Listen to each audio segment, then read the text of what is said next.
Hey y'all, it's Lana from Hickory Ridge Studio, of course, and I just want to check in with you. It's Thursday afternoon, and just got a couple of things up on the blog this week. Life has just been crazy for some reason. I know I say that every time, like I always have an excuse. Life is crazy, and I'm busy, and blah blah blah. But life's crazy, and apparently, the older that you get, the faster life goes. It's insane.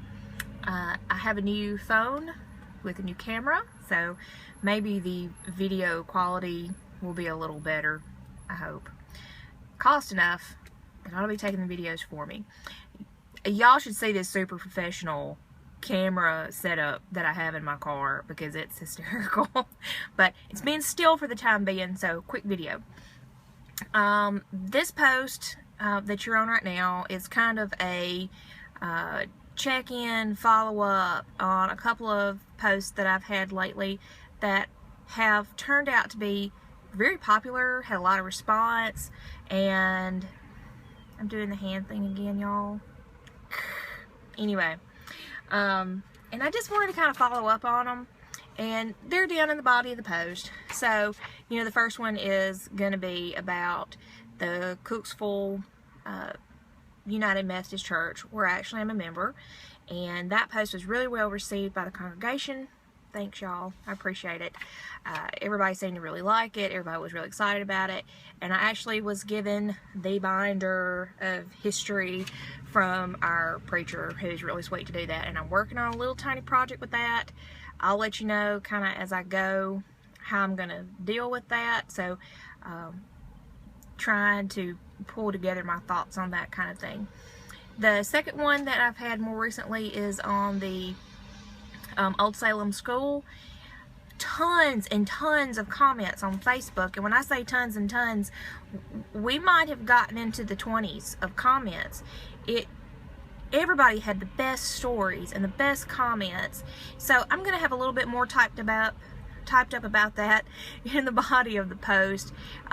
Everybody had great things to say. You know, they had really great memories of going to gospel singings there, going to community suppers, and one gentleman in particular had a really great story about the land was not actually purchased for the school like I read.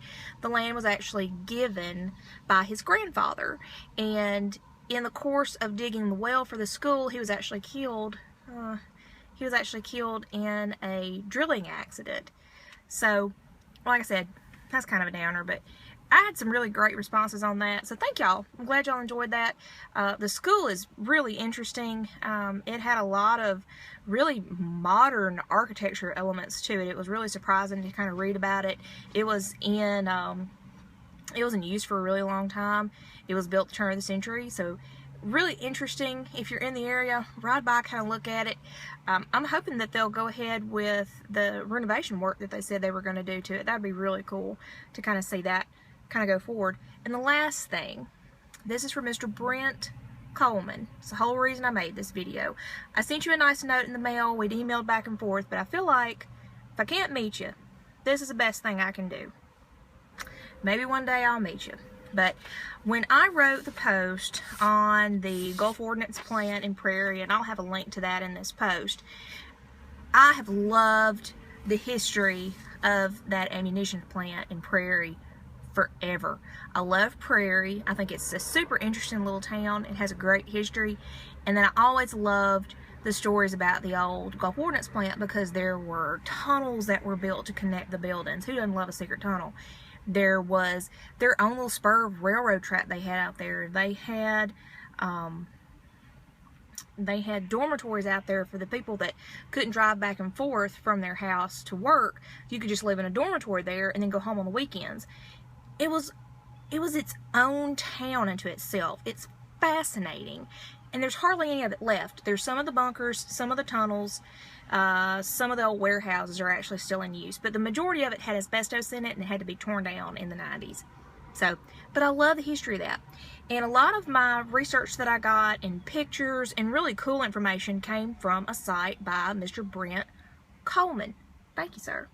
And he actually wrote a special little book, little publication And it was in conjunction with the Tongbibby Country Magazine.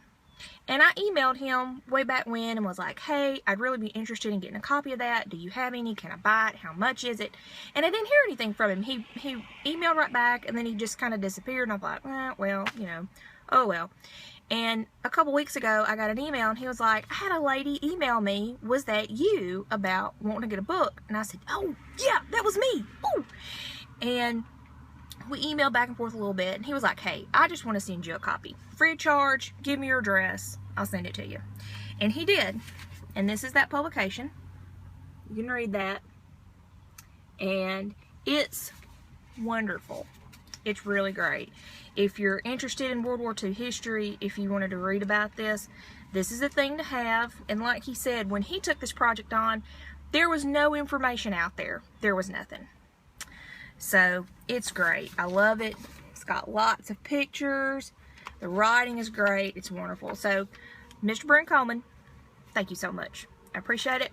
It will have a long, loving home with me. And look, he even signed it. That's great. That's one of the reasons I do this blog. Get to meet cool people. Get to read cool stuff.